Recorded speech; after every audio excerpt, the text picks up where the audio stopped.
Hello everyone, मैं विकास कुमार आप सभी का स्वागत करता हूं विद्यागिरी के इस परिवार में। आज की इस वीडियो में हम लोग देखने वाले हैं थेल्स प्रमेय का विलोम। मेरा मानना है आप सभी अच्छे होंगे और अपनी अपनी तैयारी बहुत ही अच्छे ढंग से कर रहे होंगे। तो आइए इस वीडियो को शुरू करते हैं बिना किसी देर किए हुए। तो थेल्स प्रमेय का आज हम लोग देखने वाले विलोम, ठीक है, और यह एक प्रमेय है, ठीक है। तो इसलिए प्रमेय का कथन जानना बहुत जरूरी होता है, क्योंकि कभी कभी आपके एग्जाम में सीधा पूछ देता है कि थेल्स प्रमेय के कथन को लिखें, ठीक है। तो पहले कथन देखते हैं, फिर उसके बाद इसको हम लोग सिद्ध भी करेंगे, जैसे कि हमने थेल्स प्रमेय को सिद्ध किया था। तो कथन क्या कहता है कि यदि एक रेखा किसी त्रिभुज की दो भुजाओं को एक ही अनुपात में विभाजित करे, ठीक है, मतलब चित्र के थ्रू समझने की कोशिश करते हैं कि एक त्रिभुज है ABC, ठीक है, उसमें कोई एक रेखा, कौन सा रेखा, ये रेखा D, आपकी वाली रेखा नहीं, ठीक है, ये वाली रेखा। तो D रेखा दो भुजाओं के, कौन कौन सा भुजा, AB और AC, दो भुजाओं को एक ही अनुपात में विभाजित करे, मतलब इसका अनुपात AD बटा में DB बराबर होगा किसका, AE बटा में EC। अगर ऐसा होता है तो जा करके ये जो भुजा होगा तीसरी भुजा के समांतर होगी, तो वह तीसरी भुजा के समांतर होती है। यह हमारा थेल्स प्रमेय का विलोम कहता है, ठीक है। तो मेरा मानना है आपको ये चीज समझ में आया होगा कि अगर ये AD बटा में DB AE बटा में EC के बराबर होगा, तब जाकर के प्रमेय के हिसाब से D जो होगा वो BC के समांतर होगा, ठीक है। चलिए बढ़िया, ये चीज समझ में आ गया, ठीक है। कहिएगा सर बिल्कुल समझ में आ गया। हम थोड़ा सा इसको मिटा देते हैं ताकि डायग्राम का थोड़ा ऑथेंटिफिकेशन बचा रहे, ठीक है। अब हम लोग क्या करते हैं, प्रमेय करने के 4 कदम, जैसे आपके सफलता की, ठीक है। तो सबसे पहला कदम क्या है कि क्या दिया हुआ है, ठीक है। फिर दूसरा क्या है, सिद्ध करना है। तीसरा क्या है, रचना। और चौथा क्या है, सिद्धिकरण या फिर उत्पत्ति, ठीक है। तो क्या दिया हुआ है, तो दिया हुआ है कि AD बटा में DB AE बटा में EC के बराबर है। तो फटाफट उसको लिख लेते हैं। अच्छा चलिए, साथ में ये भी लिख दीजिए कि त्रिभुज ABC में, क्योंकि कथन के हिसाब से हमको थोड़ी ना पता कि त्रिभुज का नाम क्या है, हम तो अपना से लिए है ना जी, त्रिभुज ABC। तो लिख देते हैं त्रिभुज ABC में, ठीक है। क्या है, AD बटा में DB AD बटा में DB किसके बराबर है, AE बटा में EC AE बटा में EC इसका बराबर है। ये दिया हुआ है, ठीक है। हमें सिद्ध क्या करना है, कहिएगा सर अभी बताया कि D जो होगा BC के समांतर है, यही सिद्ध करना है, ठीक है। तो DE समांतर है BC का, ये हमें सिद्ध करना है। अब कहिएगा ठीक है सर, रचना भी है क्या सर इसमें कुछ, हम कहेंगे थोड़ा सा है, उसको आप तो रचना में लिख दीजिए या तो आप उत्पत्ति में लिखिए, लेकिन है। कहिएगा क्या, कहिएगा सर ये जो लाइन दिख रहा है ये कुछ नया है, ये तो आप बताए नहीं किए कि DE' का है। देखिए हमको सिद्ध क्या करना था कि D समांतर BC, मतलब कि D समांतर BC है कि नहीं हमको पता नहीं, हमको वो सिद्ध करना है। तो हम क्या करेंगे, एक रेखा खींच लेते हैं D', ठीक है, और हम मानते हैं कि ये BC का समांतर है, ठीक है। ये करने से क्या फायदा सर, हमको तो सिद्ध D करना है। फायदा है, क्या फायदा है, अगर हम ये कर दे कि E और E' दोनों एक ही है, एक ही बिंदु है, तो इससे क्या हो जाएगा कि सर D' तो हम समांतर लिए थे, अगर E और E' एक ही बिंदु है मतलब D' और D बराबर है। अब बराबर जब होगा तो D' अगर BC के समांतर है तो D भी समांतर हो जाएगा। कहेगा सर ये तो बहुत बढ़िया बात बोले आप, लेकिन थोड़ा स्टेप वाइज समझा दीजिएगा ना तो मजा आ जाएगा, ठीक है। तो चलिए वही करते हैं। तो रचना में हम लोग लिख देते हैं क्या कि DE, ये क्या हो गया भाई गड़बड़, D' समांतर BC, ये दो जो लंबा खड़ा रेखा है इसका नाम है क्या, समांतर रेखा, सॉरी समांतर, इसको समांतर का चिन्ह बोलते हैं, सिंबल, ठीक है, पैरेलल का। तो D' समांतर BC खींचे, कहिएगा सर बिल्कुल यही तो हम किए हैं, D' ये हम लोग BC के समांतर खींचे। कहिएगा सर दिख तो नहीं रहा है समांतर, ठीक है भाई नहीं दिख रहा है क्योंकि इससे हम लोग अलग खींचे हैं, ठीक है, पर ऐसा मान रहे हैं, हम रचना में लिए हैं, ठीक है। अब हम लोग का उत्पत्ति मतलब सिद्धिकरण, सिद्ध करना है। कैसे सिद्ध करेंगे, सवाल आता है सिद्ध कैसे करेंगे, अरे तरीके सबसे आसान सिद्धिकरण इसी का है। अगर आपको कहीं भी मिले थेल्स का विलोम, आराम से उठाइए सिद्ध कर दीजिए, इतना आसान है, ठीक है। इतना लिखने में आपको दिक्कत नहीं होगा। कहिएगा सर बिल्कुल नहीं, दिया हुआ है क्या वो लिख लिए, सिद्ध क्या करना है वो लिख लिए, और रचना में बस एक ही लाइन लिखना है, ये तो अति उत्तम है, ठीक है।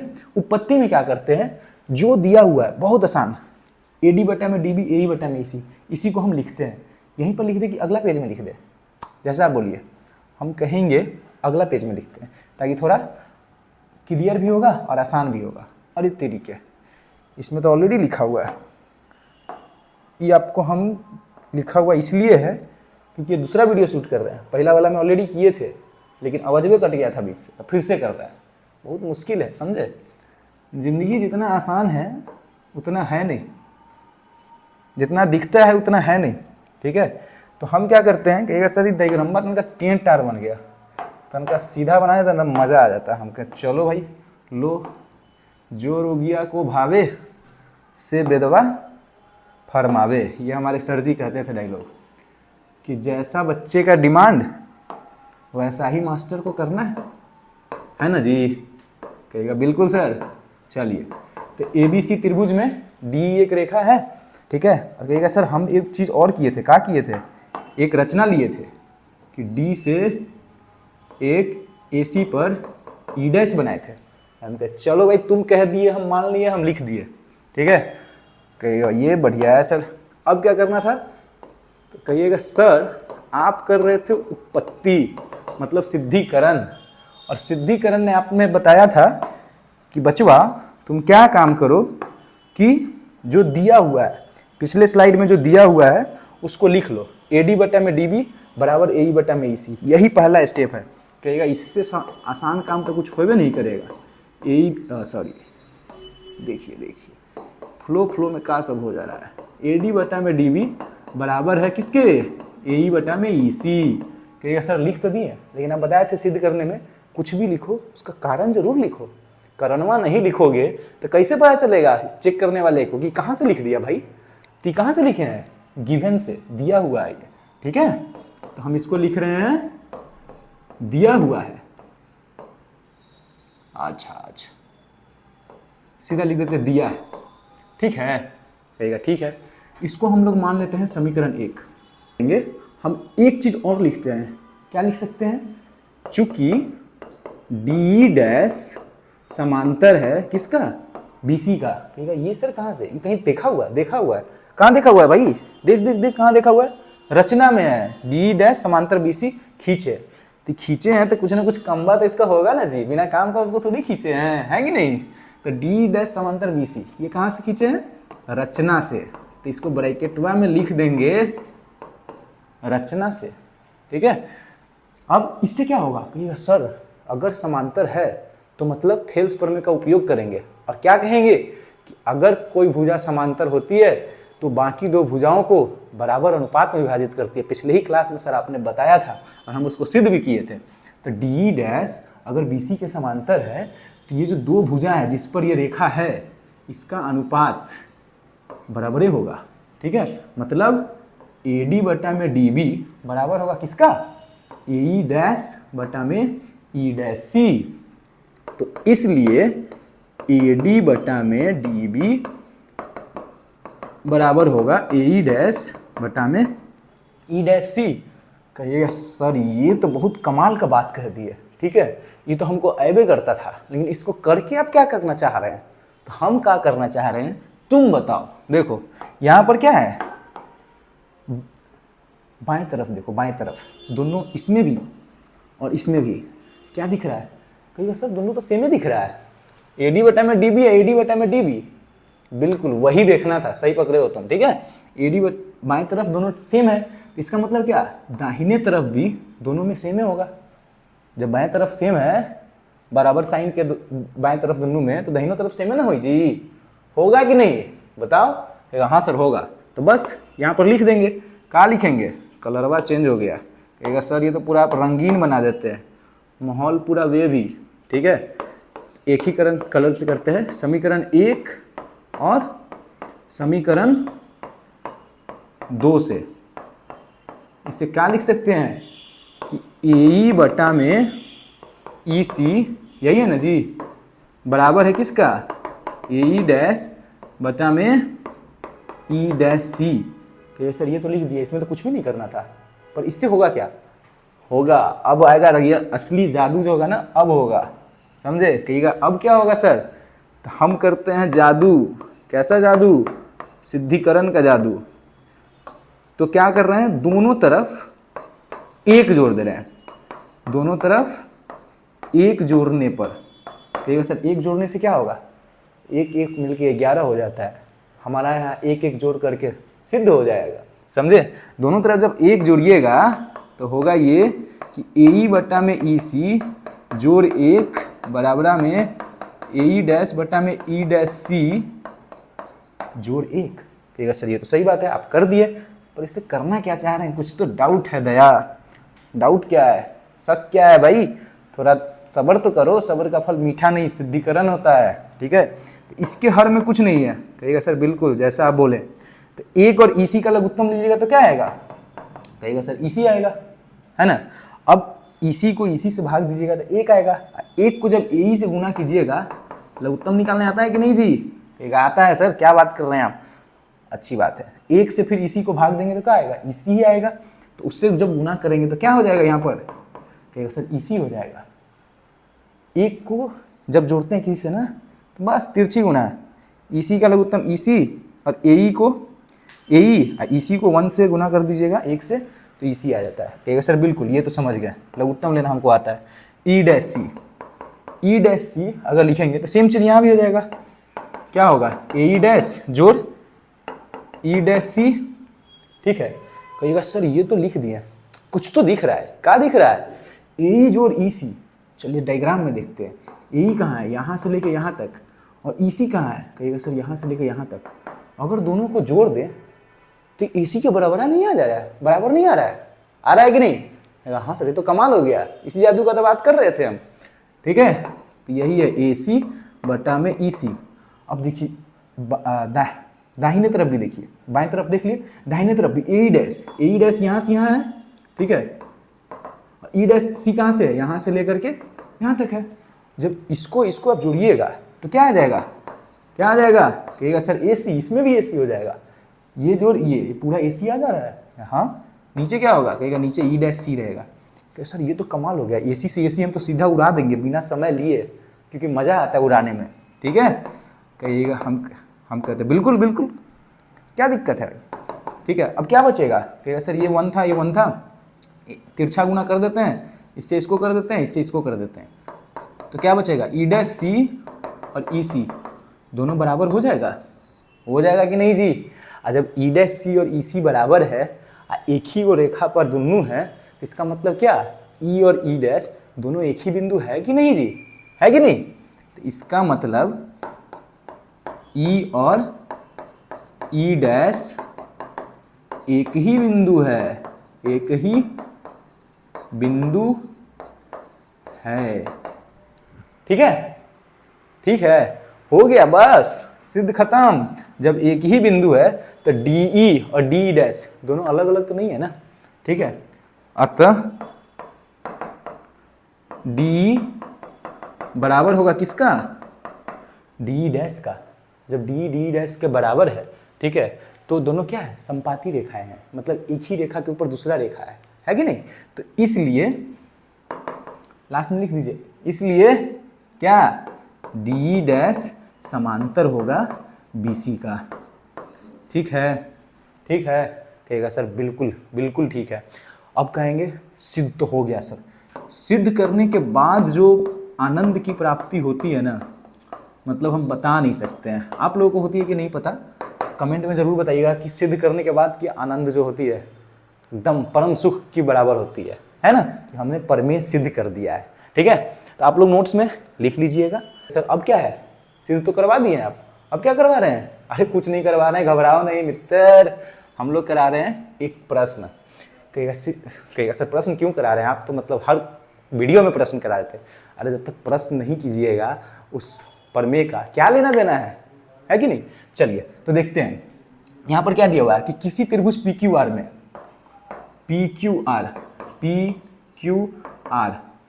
की भुजाओं PQ और PR पर, PQ कौन है, ये PQ PR पर क्रमशः बिंदु E और F स्थित है। यहाँ पर मान लेते हैं E है, यहाँ पर मान लेते हैं F है, इसको जोड़ देंगे तो EF एक रेखा बन जाएगा। एक सर हाँ बिल्कुल, ये तो आसान है। तो क्या EF समांतर है QR का, ये चेक करना है, क्या EF QR के समांतर है कि नहीं है। आपके प्रश्नावली 6.2 में दूसरा का पहला पार्ट हम उठाए हैं। इसका तीन गो पार्ट है शायद, हम पहला बता दे रहे हैं, 2 गो तो आप करिए लीजिएगा, हमको मालूम है, ठीक है। तो इसमें करना क्या है, कहिएगा सर थेल्स के विलोम से पता चलता है कि अगर इसका अनुपात बराबर है, इधर पी बटा में ई क्यू और पी एफ बटा में एफ आर अगर बराबर है तो ये इसके समांतर हो जाएगा। बिल्कुल सही बात है कि नहीं। तो हम क्या करेंगे, हमको क्या निकालना है, कहेगा सर P इधर वाला अनुपात P बटा में ई क्यू, P कितना था 3.9, यहाँ पर लिख देते हैं क्योंकि चित्र में देखने में ना मज़ा आता है और समझ में भी आसानी से आ जाता है। P 3.9 है और ई क्यू कितना है 3 है, इधर पी एफ कितना है 3.6 और एफ आर कितना है 2.4, ठीक है। तो हमको क्या करना है, P बटा में ई क्यू बराबर पी एफ बटा में एफ आर चेक करना है कि है कि नहीं है। तो दोनों को हम अलग अलग पहले निकाल लेते हैं, ठीक है। तो बताइए P बटा में ई क्यू कितना है, आप सबका तो मैथ एकदम धांसू है जी, बताइए ई क्यू कितना है 3.9 को अगर 3 से भागा दीजिएगा 13 तिहाई 39, हाँ बिल्कुल सही, तो 1.3, ठीक है, ये हो गया 1.3। चलिए अब देखते हैं पी एफ बटा में एफ आर, तो पी एफ कितना है 3.6 बटा में एफ आर कितना है 2.4। कहिएगा सर दशमलव के भाग देने में बड़ा दिक्कत होता है। अरे दिक्कत हुआ क्या है, दशमलव से दशमलव उड़ा दीजिए। अब कहिएगा सर 24 से 36 किसी के पहाड़ा में आता है, 2 से 20 तक तो हम बिहारियों का एकदम जवान पर रटा हुआ रहता है, ठीक है। किसके पहाड़ा में आता है, कहिएगा सर 12 के पहाड़ा में, 12 दूना 24 और 12 तिये 36, 3/2 कितना होता है 1.5। अब बताइए 1.3 और 1.5 क्या दोनों बराबर है कि नहीं, है कि नहीं, है कि नहीं, नहीं है भाई, घबराने की जरूरत नहीं है। तो चूंकि P बटा में ई क्यू पी एफ बटा में एफ आर के बराबर नहीं है, इसलिए क्या होगा, जो ई एफ जो होगा वो क्यू आर के समांतर नहीं होगा। ये ऐसे जो मार रहे हैं ना एकदम मजे से काटने वाला साइन, इसका मतलब है ना नहीं होना होता है, ठीक है। तो ई एफ क्यू आर के समांतर नहीं है, या फिर ये लिख सकते हैं आप कि ई एफ जो है वो E F comma Q R समांतर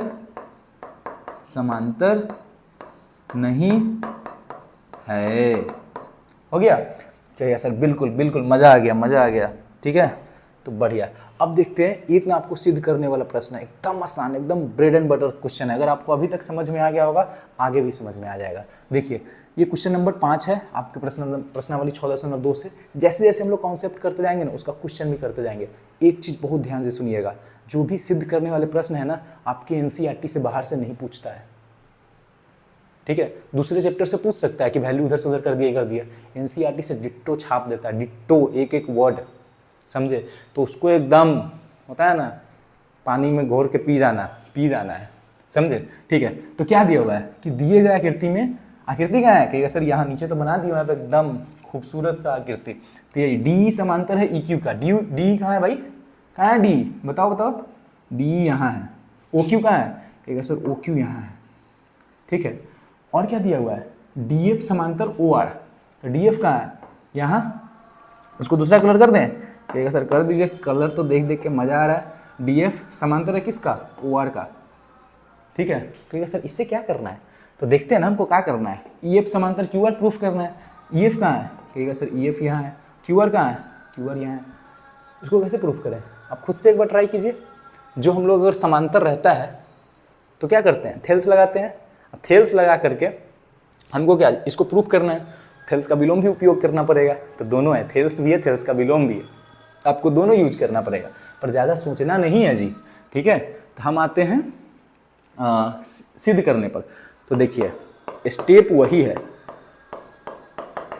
ठीक है। जिंदगी के 4 घुट दिया हुआ क्या है, डी समांतर ओ क्यू, और क्या है, और डी एफ समांतर है ओ आर। सिद्ध क्या करना है, कहिएगा सर इतना स्पीड काहे ले जा रहे हैं, अरे भैया प्रश्न ही तो कर रहे हैं, अब तो कर ही लीजिएगा। इसीलिए सिद्ध क्या करना है, ई एफ समांतर क्यू आर, ठीक है। अब देखिए इसमें रचना उचना कुछ करना है कि सर बहुत ही ऑलरेडी है, क्या रचना कीजिएगा, घचपच हो जाएगा। मजाक कर रहे हैं, अगर ज़रूरत होता तो करते हैं, यहाँ पर ज़रूरी नहीं है। ठीक है, तो सीधा आते हैं सिद्धीकरण पर। ठीक है, उपपत्ति पर कैसे सिद्ध करेंगे, तो जो दिया हुआ उसको उठाते हैं, डी समांतर ओ क्यू, डी समांतर ओ क्यू। ठीक है, ये हमारा दिया हुआ है। तो सर ये तो सही बात है, लेकिन करना क्या चाह रहे हैं आप? कुछ नहीं, ज़्यादा टेंशन मत लो। डी कहाँ है? यहाँ है ना। हम क्या करेंगे, हम करेंगे अगर ये समांतर है ओ क्यू का, ठीक है, तो एक वो त्रिभुज बनता हुआ दिख रहा है जिसमें ये दोनों हो, पी से लेके ओ से लेके क्यू, पी ओ की एक त्रिभुज दिख रहा है जी? कहेगा सर दिख तो रहा है। ठीक है, एक त्रिभुज ऐसा पी क्यू ओ दिख रहा है? कहेगा सर हाँ दिख रहा है। इसमें क्या था? कहेगा सर ये कि डी है, डी और यहाँ पर मान लीजिए ई। सर ये तो थेल्स जैसा दिख गया कि अगर ये समांतर है डी तो इसका अनुपात भी बराबर होगा। अरे वही तो देखना था। ठीक है, क्या होगा? पी ई बटा में ई क्यू किसके बराबर होगा? कहिएगा सर पी डी बटा में डी ओ, पी डी बटा में डी ओ। इसको कर देते हैं समीकरण 1। सर ये तो हमको आता है सर, आगे बताइए, आगे क्या करें? आगे भी यही करेंगे भाई, डी एफ समांतर ओ आर। ठीक है, यहाँ पर लिख देते हैं फिर से या पुनः, जो मैंने वो लिख दीजिए फिर से, डी एफ समांतर ओ आर। डी एफ कहाँ है? डी एफ कहेगा सर इधर है, ओ आर कहाँ है? इधर है। तो ये एक त्रिभुज बन जाएगा कि नहीं? कहेगा सर रंग बदल दीजिए ना, मज़ा आ जाएगा। इंसान सिर्फ रंग बदलते हुए अच्छा नहीं लगता है, बाकी दुनिया रंग बदले कोई दिक्कत नहीं है। ठीक है, तो पी आर ओ, ये भी एक त्रिभुज बना लें, पी आर ओ।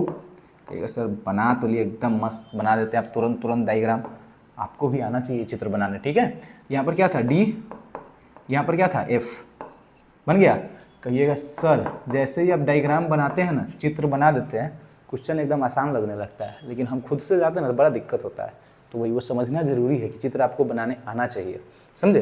तो अगर वो समांतर है, इसका मतलब पी डी बट्टा में डी ओ बराबर होगा किसका? पी एफ बट्टा में एफ आर। कहेगा सर ये तो देखते ही हमको पता चल गया कि पी डी बट्टा में डी ओ किसके बराबर है? पी एफ बट्टा में एफ आर के। ये हो गया समीकरण 2। सर यहाँ पर तो देख रहे हैं कि कुछ तो सेम आ गया, बराबरे आ गया। इसका दहिना वाला पार्ट, इसका बायां वाला पार्ट, दोनों बराबर नहीं है? है कि नहीं? है कि नहीं? बताओ बराबर है? कहेगा हाँ सर बराबर है। इसका मतलब इसका बायां वाला और इसका दहिना वाला ये भी बराबर आना चाहिए कि नहीं? आना चाहिए। तो क्या लिखेंगे? समीकरण 1 और समीकरण 2 से। आप लोग बहुत तेज हो गए हैं, अब सब एकदम फटाफट सिद्ध कर लेते हैं। क्या है? P बटा में ई क्यू किसके बराबर है? पी एफ बटा में एफ आर, है ना? अच्छा, यहाँ पर आपको रीजन अगर लिखना पड़ेगा ना तो लिख दीजिएगा थेल्स प्रमेय से, एक जगह जरूर लिख दीजिएगा। ये कहाँ से आ गया भाई बा? थेल्स प्रमेय से। ठीक है, P बटा में ई क्यू, पी क्या था? ये। ई क्यू क्या है? ये। पी एफ क्या है? सर कहिएगा ये। एफ आर क्या है? ये। यार सर ये भी कुछ तो दिख रहा है, अब थोड़ा ना इसको हाईलाइट कीजिए ताकि मज़ा आए। हम कर देते हैं इसको येलो कलर से, येलो। ये हो गया P, ये हो गया ई क्यू, ये हो गया पी एफ, ये हो गया एफ आर। ये अनुपात बराबर है। एक त्रिभुज बना दें प्यारा, पी क्यू आर, और क्या था? पी ई, ये ई एफ लाइन बना देते हैं, ई एफ। ठीक है, अब देखिए P बटा में ई क्यू, पी एफ बटा में एफ आर, पी बटा में ई क्यू, पी एफ बटा में एफ आर आ रहा है। तो अगर ये आ रहा है अनुपात बराबर, इसका मतलब क्या है? तो समांतर है। अभी थेल्स के विलोम से देखें कि अगर अनुपात बराबर है तो वो रेखा जो होगी वो तीसरी भुजा के समांतर होगी। अतः ई एफ जो होगा किसके समांतर होगा? क्यू आर के समांतर होगा। कैसे हुआ? बताओ थेल्स के विलोम से। ठीक है, जैसे ही लिखते हैं एकदम मजा आ जाता है कि हम तो सिद्ध कर लिए। ठीक है, तो अंतिम में अपना छाप छोड़ना नहीं भूलना है। इति सिद्धम। ठीक है, तो मेरा मानना है आप लोगों को मज़ा आया होगा सिद्ध करने में। एक नया क्वेश्चन हम लोग सिद्ध किए हैं, ठीक है। हमारे टाइम में मतलब उतना तो क्वेश्चन हम लोग सिद्ध नहीं कर पाते थे, लेकिन अभी जो आप लोगों को पढ़ा रहे हैं ना, हमको भी बहुत मज़ा आ रहा है, सही बताए तो, ठीक है। तो आप भी इसको समझने का ट्राई कीजिए, एक बार खुद से ज़रूर सिद्ध कीजिएगा। हम कितना भी समझा देना, आप खुद से जब तक नहीं कीजिएगा ना, मज़ा नहीं आएगा, ठीक है। तो वो मज़ा लेने के लिए खुद से एक बार सॉल्व कीजिए और बने रहिए हमारे साथ, पढ़ते रहिए, सब वीडियो देखिए, जितने वीडियो अपलोड हो रहे हैं ना, सब एकदम मस्त टीचर्स के द्वारा पढ़ाया जा रहा है, सब वीडियो देखिए। और मिलते हैं अगले वीडियो में। तो मेरा मानना आपको पसंद आया होगा, पसंद आया होगा तो एकदम कमेंट कीजिए, लाइक कीजिए, सब्सक्राइब कीजिए, दोस्तों को शेयर कीजिए कि बैठ करके पढ़े, मन लगे और मज़ा आते रहना चाहिए, ठीक है। तो पढ़ते रहिए और आगे बढ़ते रहिए। मिलते हैं अगले एक बेहतरीन वीडियो में, तब तक के लिए धन्यवाद।